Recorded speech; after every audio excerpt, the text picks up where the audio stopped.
নমস্কার, শেয়ারবাজ থেকে আমি শাশ্বত মিত্র। আমার এডুকেশনাল চ্যানেলে আপনাদের সবাইকে স্বাগত। লাস্ট দুদিন আপনারা দেখলেন যে মার্কেট ভোলাটিলিটি কাকে বলে। গতকাল তো দেখেছেন বড় ফল, আজকেও সকালের দিকে বিশাল বড় ফল হয়ে তারপরে মার্কেটটা একটু রিকভার করার চেষ্টা করলো। এখন কালকের ফলে আপনি দেখেছেন কালকে প্রায় কোথাও কোনো বাধা ছিল না। কালকে তা মনে হচ্ছিলো যেন হিউজ সেলিং আছে, হিউজ সেলিং দেখলেই মনে হচ্ছিল। কিন্তু রাত্রে গিয়ে যখন এফআইআই ডিআইআই ডাটা দেখলাম তখন কিন্তু অত বড় সেলই লাগলো না। 4,500 কোটি টাকার কিছু বেশি সেল করেছে। 4,500 কোটি টাকা যদি আপনি দেখেন টোটাল সেল হিসাবে, সেটা প্রায় রোজই করছে। আবার ডিআইআই বাই করেছে, কালকের বাই নিয়ে 100 দিন টানা বাই করলো ডিআইআই, সেঞ্চুরি করেও যদিও মার্কেটকে বাঁচাতে পারেনি। কালকের যতটা না সেল, মানে বড় সেলের থেকে, মানে বেশি এফআই বেঁচেছে এরমের থেকে মনে হয়েছে যেন আপনার টেকনিক্যাল কারণে পড়েছে, মানে স্টপ লস ট্রিগার হয়েছে, সেখান গিয়ে হয়তো কেউ আপনার শেয়ার বেচতে বাধ্য হয়েছে, মানে ক্যাপিচুলেশন বলে না, কিছুটা ক্যাপিচুলেশন গতকালের দেখে মনে হয়েছে যে শেয়ারকে বেচতে বাধ্য হয়েছে লোকেরা। নাহলে কালকে অতটা পড়াটার আমি আর কোনো ব্যাখ্যা পাচ্ছি না। অনেক সময় কি হয়, ধরুন একটা লেভেলে আপনার স্টপ লসের নিচে চলে গেলে আপনার তো একটা টাকা দেওয়া থাকে, একটা মার্জিন লাগে এফএনওতে। এখন মার্জিন যদি হিট করে তাহলে আপনাকে মার্জিন কল করবে, যদি আপনি টাকা দিতে না পারেন সেক্ষেত্রে আপনার মালটা কেটে দেবে, এবং কেটে দেওয়ার পর যে ডেবিটটা দাঁড়াবে সেই ডেবিটটা সঙ্গে সঙ্গেই জিরো করে দিতে হয় এখনকার নিয়মে। তখন আপনার শেয়ার কী হবে, শেয়ারকে বেচতে হবে, তবে তো আপনার রেটটা জিরো। আপনি টাকা দিতে পারেননি মানে তো ডেবিটের জন্যও পারবেন না, আবার সেই শেয়ারটা বিক্রি হবে। তারপর এখন জানেন একটা এমটিএফ বলে একটা ফেসিলিটি আছে, মার্জিন ট্রেডিং ফেসিলিটি। সেখানেও যদি আপনি ধারে নেন লেভারেজ পজিশন, দেখবেন আমি যত ভিডিও করি, যখন ভালো অবস্থায় সবসময় একটা কথা বলি, কখনও লেভারেজ নেবেন না, ধারে কিছু করবেন, আপনার নিজের কাছে পয়সায় করুন। মার্কেট পড়ে গেল, মার্কেট বেড়ে গেলে আপনি আবার পয়সা পেয়ে যাবেন, মানে আপনার জায়গা আছে যে ওটাকে, যদি ভালো শেয়ার হয়, যদি শেয়ারটার নেগেটিভিটি মানে ফান্ডামেন্টালে কোনো প্রবলেম না থাকে, তো অনেক সময় পড়ে গেলেও আপনি রাখলে আপনি সেটার পরে তার পয়সা আপনি পেয়ে যাবেন। কিন্তু যদি আপনি ডেবিটে নেন, মানে আপনার খাবার ক্ষমতা 100 টাকার, আপনি খেয়েছেন 1,000 টাকার, এবার বাকি 900 টাকা তো আপনাকে দিতে হবে। আপনি দিতে না পারলে কি হবে? এবার আপনার কাছে 100 টাকা আছে, আপনি 1,000 টাকা নিয়ে নিয়েছেন, তাহলে 10%ই যদি পড়ে যায় তাহলে তো আপনার ওই 100 টাকা চলে গেল। যেই 10% পড়ে যাবে আপনাকে বলবে আপনি কেটে দিন, মানে আপনার 100 টাকাটা লস হয়ে গেল। কিন্তু যদি আপনি 100 টাকার ক্ষমতা আছে, 100 টাকায় কিনতেন, তাহলে পড়ে গেলে 20 টাকা হয়ে গেছে। কোনো দিন যদি আবার 150 টাকা হয়, আপনি তখন আবার 150 টাকাই পাবেন।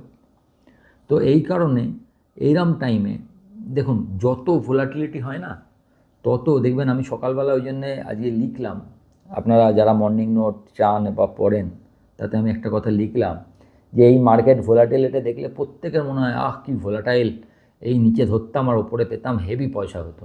অ্যাকচুয়ালি কিন্তু পয়সা হয় না, লসই হয়। সুতরাং বি কেয়ারফুল। মনে হয় ওরম যে আমি লোতে নেব আর হাইতে বেচবো, আমি যদি এই মুভগুলো ধরতে পারি তো অনেক টাকা হবে, কিন্তু অ্যাকচুয়ালি ব্যাপারটা উল্টো দিকেই যায়। সাধারণত কঠিন, মানে কাজটা করা, আপনি করতে পারলে ওয়েল অ্যান্ড গুড, কিন্তু করতে পারাটা খুব খুব খুব কঠিন। সুতরাং সাবধানে করবেন। এটা একটা অনেক সময় মনে হয় না, মরীচিকা দেখে মনে হয় না জল খুব সামনে, সেরমভাবে মনে হয় হবার পর। অ্যাকচুয়ালি যখন আপনি ট্রেডটা না নিয়ে না শেষের দেখেন তো মনে হয় যেন আমি নিলেই পেতাম, কিন্তু যখন আপনি নেবেন তারপর নিচে দেখবেন, সেই সময় যে আপনার টেনশন হবে, সেই টেনশনটার হিসেবটা কেউ করে না। সেই টেনশানে আপনি অনেক সময় রাখতে পারবেন না, আপনার ট্রেড ভুল হয়ে যাবে, আপনি বেঁচে ফেলবেন, পরে দেখবেন এরকম নানা রকম ঘটনা ঘটে। ওই যে লস দেখাটা বা নিচে চলে গেলে দেখাটা বা উপরে যাচ্ছে, আপনি ভাবছেন আপনি পুরোটা দেখতেন, আপনি দেখতে পারবেন না। কারণ হয়তো আপনি দেখছেন যে আজকে নিফটিটা 800 919 লো করে 300 অবধি প্রায় গেল, আপনি দেখছেন, আপনার মনে হচ্ছে 400 পয়েন্ট আমি তো পেতামই। কিন্তু যতবার ওপর নিচ করেছে তাতে কিন্তু আপনি স্টপ লস দিলেও খেয়ে যাবে, এবং যত বড় বড় প্রায় 50 পয়েন্ট 60 পয়েন্টের এক একটা ওপরে গিয়ে তার নিচে এসে আবার ওপরে যাওয়া, ওতে আপনার স্টপ লসও টিকবে না। আর আপনি যদি ভয় পান, যেটা হয় সাধারণত এই মার্কেটে, এই নিলাম একটু প্রফিট দেখছি আবার প্রফিটটা লসে চলে গেল, তো ওই যে ব্যাপারটা, ওটা কিন্তু আপনাকে কাটিয়ে দেবে। তো আমি আপনাদের বলবো যে এই সময়ে ট্রেডিংটা যত সম্ভব কম করবেন, না করতে পারলে সব থেকে ভালো। আমি আগেও বলেছি, আবার সকালেও লিখেছি, আবার আপনাদের বলছি যে ট্রেড না করাটাও একটা বড় ট্রেডিং ডিসিশন, যে আমি এখন ট্রেড করব না, বা যদিও করতে হয় একদম কম কোয়ান্টিটি। যারা খুব এই ব্যাপারে প্রো, তারা আলাদা করুক, তারা যদি মনে করে যে এখানে পয়সা করতে পারবে, ইউ ক্যান ডু ইট। যেমন ধরুন আমি আপনাকে বলছি, গতকাল আমার একটা আইডিয়া ছিল যে নিফটি হয়তো 25,400 নিচে গিয়ে আবার 25,400 ওপরে চলে যাবে, এর নিচে যাবে না। আমার একটা এরম আইডিয়া তৈরি হয়েছিল, পুটকল রেশিও এসব দেখে টেকে, কিন্তু আলটিমেটলি পড়ে গেল, অনেক নিচে চলে গেল। তাহলে কিন্তু যেহেতু আমি আইডিয়ার ওপর না করে স্ক্রিনটাকে গুরুত্ব দিই, আমি কিন্তু বড় কিছু করিনি, আমি আইডিয়াটা করেছি, কিন্তু আইডিয়াটা আমি দেখেছি। আমি কিন্তু ট্রেড কী করেছি, একটা হয়তো হিরো জিরো কিছু নিয়েছি, তাতে আমি জানি আমার লসটা, প্রথমে আমি ভেবেছি কি আমি কত টাকা লস করবো, ঠিক আছে আমার আইডিয়া হচ্ছে, এত ভালো লাগছে, আমি তাহলে 1,000 খানেক বা 2,000 টাকা লস করবো, যেটা আমি নিতে পারবো, যে লসটা আই ক্যান টেক, সেইটুকু আমি নিয়েছি। সেটা যদি পেলাম তো ভালো, না পেলে ওইটুকু আমি নিতে পারবো। মানে আপনাকে ফার্স্টেই বুঝে নিতে হবে কতটা লস, এই মার্কেটে ট্রেড করতে গেলে কতটা লস আপনি নিতে পারবেন। এবং আপনাকে মানে এই যে পড়ে যাচ্ছে, অনেকে প্রচুর দেখছি যাদের পোর্টফোলিও আছে, সবাই লাল দেখতে দেখতে বিরক্ত হয়ে গেছেন। আসলে আমরা যতই মুখে বলি না কেন যে লং টার্ম, কার ভাল লাগে পোর্টফোলিওতে লালের পর লাল দেখতে? কবে লং টার্ম হবে সেই চিন্তায় কে করে? আমরা বলি নেওয়ার সময় 5 বছর দেখব, সেগুলো হচ্ছে যখন পজিটিভ থাকে বা ঠিকঠাক থাকে তখন, কিন্তু পড়বার সময় কি আমরা সেটা বলতে পারি? আমাদের টেনশন লাগেই। তো এই টাইমটা আপনি যত কম দেখবেন, দেখুন একটা টাইম মার্কেটে আসেই যখন আপনি যে শেয়ারটার যে ভ্যালুয়েশন ভাবছেন, বুল মার্কেটে তার ভ্যালুয়েশন, আমি এটা অনেকবার আপনাদের বলেছি, বুল মার্কেটে তার ভ্যালুয়েশন আপনি অনেক বেশি দেখবেন। আপনি ভাবছেন আমি এটা 300 কিনেছি, ম্যাক্সিমাম 600 যাবে, দেখবেন ওটা 800 গেছে, 900 গেছে, বাবা 600 আমি বেচে দিলাম। তারপরে আবার বিয়ার মার্কেটে আপনি 600 টাকার শেয়ারটা হয়তো ভাবছেন এটা আমি 300 এলে নেবো, সেটা হয়তো আপনি 300 নিলেন, দেখলেন 150 এসছে। তো ইট হ্যাপেন্স। কারণ কি, তার জন্য কিন্তু আপনার শেয়ারটা খারাপ হয়ে যায় না, যদি আপনি ফান্ডামেন্টালি শেয়ারটাকে বেঁচে থাকেন। মানে আমরা শেয়ার নিই কী হিসাবে, আমি তার কতটা মাল্টিপল পে করতে রাজি আছি। মানে একটা শেয়ারে ইনকাম ধরুন 30 টাকা, আপনি ভাবছেন এটা বুল মার্কেটে এর 80 পি হবে, বিয়ার মার্কেটের 50 পি হবে, 50 পি হলে ভালো দাম, আমি নেবো। মানে বুল মার্কেটে 2400 টাকা, বিয়ার মার্কেটে 1500 টাকা, তাতে কিন্তু শেয়ারটার ফান্ডামেন্টালে কোনো চেঞ্জ হয়নি, পি কিন্তু সেই 30 টাকায় আছে। চেঞ্জ কি হয়েছে, আপনার মানে রিক্স ক্যাপাবিলিটিতে, যে আপনি ওইটাই কত রিক্সে কিনতেন, এখন কত রিক্সে কিনবেন। এবার আপনি 50 পি আপনার মনে করেছেন ভালো দাম, আপনি 1500 নিয়েছেন, কিন্তু শেয়ারটা হয়তো এসেছে 25 পি অবধি, মানে 750 টাকা। তার মানে কিন্তু তাতেও শেয়ারটা খারাপ হয়নি। আবার যখন বুল মার্কেট যাবে, ও কিন্তু আবার 80 পিতে যাবে, তখন যদি ওর ইনকাম 50 টাকা হয়, তখন কিন্তু ও আবার 4,000 টাকা হাই করবে। এইটা মাথায় রাখবেন। এখন মুশকিলটা কোথায়, যে এই অবস্থায় আমরা সাধারণ, আমাদের টেনশান লাগবে 1500 টাকার শেয়ার যদি আমি আমার 750 টাকায় দেখি, আমার তো মনে হবে পুরো টাকাটাই আমার চলে যেতে পারে। 2 বছর পরে কী হবে কে দেখেছে? আজকে যা দেখছি সেটা সত্য, তাই না? তো আমার প্রবলেম হবে। সেই ব্যাপারটাকে সবসময় মনে রাখতে হয়। বুল বিয়ার মার্কেটে এই কারণে হয়, এবং এই কারণে আমরা বলি উইক হ্যান্ড বেরিয়ে যায়, স্ট্রং হ্যান্ডরা ওই জায়গা থেকেই শেয়ার কেনে আবার, এবং তারা লং টার্ম ইনভেস্টাররা। একটা লোক যদি ভাবুন, যারা অনেক দিন ধরে আপনাকে গল্প করে যে আমি আইচার মোটর কিনেছি 200 টাকায়, আজকে সেই শেয়ারটা 7,500 তো 2 টাকা শেয়ারের দাম, মানে 40,000 টাকা দাম, তাকে কত উপন্যাস দেখতে হয়েছে এই 25-26 বছরে, ভাবুন তো।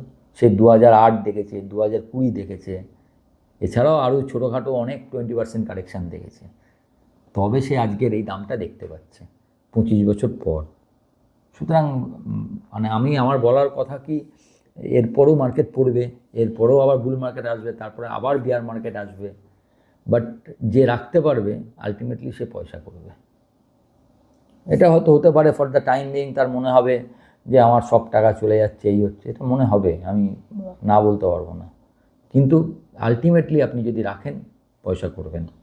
আপাতত মার্কেটে যে জায়গায় এসছে আপনি বুঝতেই পারছেন, মার্কেট 25,000, 24,920 দেখিয়ে গেছে, 919 মনে হয় লো করেছে, সেখান থেকে 25,175 মনে হয় ক্লোজ দিয়েছে, 200-র নিচে। আপাতত যদি আজকে এই লোটা করেই মার্কেটটা পজিটিভে বন্ধ হতো, আপনি অনেকটা খুশি হতে পারতেন। কিন্তু মার্কেট সাধারণত কী হয়, বুল মার্কেটে কী হয়, মার্কেট বেড়ে গেল, দিনের শেষে একটু কারেকশান হলো, তারপর আবার একটু বেড়ে গিয়ে বন্ধ হলো, মানে কি ইন্ট্রাডে কারেকশান হয়ে যায়। ইন্ট্রাডে যেটুকু বাড়লো তার কারেকশান হয়ে মার্কেটের মেন যে ট্রেন্ডটা সেটা বজায় থাকে। বিয়ার মার্কেটেও কিন্তু সেইটা, মেন ট্রেন্ড হচ্ছে ডাউন, তার মধ্যে যদি নিচে পড়ে ইন্ট্রাডে একটু ওপরে উঠে আবার যদি নিচে বন্ধ হয়, তার মানে কিন্তু মেন ট্রেন্ডটা কোনো চেঞ্জ হলো না এখনও পর্যন্ত। তাহলে মেন ট্রেন্ড কোথায় চেঞ্জ হবে? আপাতত 100 ডিএমএ আপনার ছিল 565 মনে হয়, আমি বলেছিলাম আপনাদের, না 585 এরকম কিছু একটা।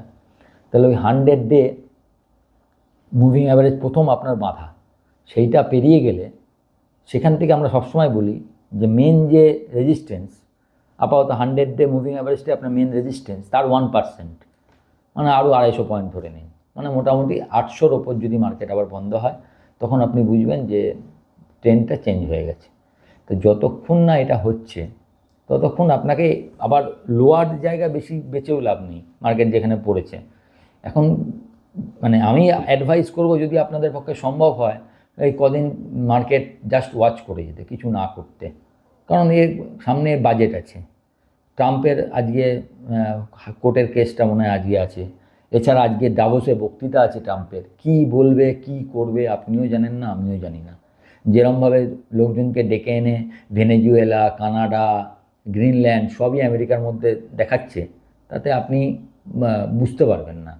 এখন আপনার মনেই হতেই পারে যে এই অবস্থায় আপনার পোর্টফোলিও দেখে যে আমার হয়তো অনেক লস হয়ে গেছে, এবং আমি মার্কেটে, আমাদের মনে হয় অনেকের, এটা খুব স্বাভাবিক। আমরাও যখন প্রথম এসেছি মনে হয় যে মার্কেটে টাকা লাগিয়ে বাবা এই মার্কেটে এসে এত লস দেখছি, পোর্টফোলিও যা অবস্থা প্রত্যেকের মনে হবে। সেটা দেখতে দেখতে কালকে একটা কথা ভাবছিলাম, দেখুন আমাদের মনে হয় যেন আমরা রং ডিরেকশানে হয়ে গেছি, যে আমাদের এটা করা উচিত হয়নি। আপনি দেখবেন আপনারা সবাই আজকাল জিপিএস ইউজ করেন তো, জিপিএস কোথাও গেলে গুগলকে বলেন যে এখানে যাব, কী করে যাব। এবার ধরুন কোনো কারণে জিপিএসে আপনি একটা ভুল রাস্তায় চলে গেছেন, আপনার যেখানে ব্যাকবার কথা আপনি ব্যাকেননি, আপনি সোজা চলে গেছেন। ও কিন্তু কখনো বলে না যে আপনি রং চলে এসেছেন, ও কি বলে বলুন তো, যে রিলোকেটিং, মানে নতুন করে ঠিক করছে যে জায়গাটা কীভাবে ঠিক হবে। তো আমাদেরও পোর্টফোলিওটা ওরমভাবেই দেখা উচিত। আপনি কিচ্ছু রং করেননি, আপনাকে একটু রিলোকেট করতে হবে, দরকার পড়লে কিছুদিন ওয়েট করতে হবে। যদি মনে করেন এখানে আপনার টাকা আছে, ক্যাশ পয়সা আছে, কিছু ভালো শেয়ার আপনি অল্প অল্প নিতে পারেন। একটা কথাই আছে যে বুল মার্কেটে 1 টাকার শেয়ার 5 টাকা হয়, আর বেয়ার মার্কেটে 1 টাকার শেয়ার 20 পয়সায় পাওয়া যায়। চিনতে হবে, কিনে রাখতে হবে। এখনও তো বেয়ার মার্কেটই আসেনি, এখনও নিফটি হায়ের থেকে কত নিচে, 5%ও নয়, 5% হলেও 25,000-এর তলায় যেতে হবে, তাও আসেনি। তাতেই আমাদের পোর্টফোলিওর এই অবস্থা। সুতরাং বুঝতেই পারছেন, একটু দেখে শুনে করুন, এত টেনশন নেবেন না। আবার এখানে সাহস দেখাবারও টাইম নয়, আমি অনেক কিছু ধারে ফারে কিনে দিলাম, এখান থেকে আমার পয়সা হয়ে যাবে, সেটা ভাবারও টাইম নয়। আপনার যদি নিতে হয়, আপনি এখানে ওই ছোটো ছোটো করে ইনভেস্ট, যেটা আপনার টাকা আছে, যেটুকু টাকা আছে, ভালো শেয়ার, এইচডিএফসি ব্যাঙ্ক পড়েছে, রিলায়েন্স পড়েছে, যত ভালো ভালো শেয়ার যেগুলো একটু কম দামে এসছে, যেটা এতদিন ধরে আপনি ভেবেছিলেন কিনবো, দামের জন্য কিনতে পারছিলেন না, অল্প অল্প করে কিনুন। কিন্তু মার্কেট নিয়ে ভয় পাবেন না, মার্কেটে বিয়ার মার্কেট আসবেই। প্রতিটা যে সাইকেল চলবে তাতে বিয়ার মার্কেট আসবে, বুল মার্কেট আসবে, পোর্টফোলিও লাল হবে, সেখান থেকে পোর্টফোলিও আবার ডবল সবুজ হবে। ইটস হ্যাপেন, এটাই হয়ে এসছে এবং এটা আবার হবে। ভালো থাকবেন। ভিডিওটা ভালো লাগলে একটু লাইক, শেয়ার, এবং যারা প্রথমবার দেখছেন সাবস্ক্রাইব করবেন, এবং আমার টেলিগ্রাম চ্যানেলের সঙ্গে যুক্ত থাকবেন। ও একটা কথা বলতে ভুলে গেছি, একজন সকালবেলা লিখেছিলাম যে আমার হোয়াটসঅ্যাপ গ্রুপে কিছু লোক বলছে যে এরম, সেটা নিয়ে একজন আমাকে 2-3 জন মেসেজ করেছেন যে আপনার হোয়াটসঅ্যাপ গ্রুপে কী করে ঢোকা যায়। ঢোকার ব্যাপার না, যারাই আমার ক্লাস করে, আমি যখন ক্লাস করাই, যারা আমার ক্লাস করে বা কোনোভাবে আমার সঙ্গে কোনো আমার আমি যে সেমিনারগুলো করি তাতে যায়, সবাই ওই হোয়াটসঅ্যাপ গ্রুপটা থেকে যায়। আমি কাউকে, সবাই ওই একটা হোয়াটসঅ্যাপ গ্রুপে আমি রাখি, যাতে তাদের সঙ্গে আমার যোগাযোগটা থাকে, সেই হিসাবেই ওই হোয়াটসঅ্যাপ গ্রুপটা আছে। আপনিও যদি কোনো দিন ক্লাস করেন, কোনো দিন যদি আমার সেমিনারে যান, আপনিও ওই গ্রুপের অংশ হয়ে যাবেন। ভালো থাকবেন, নমস্কার।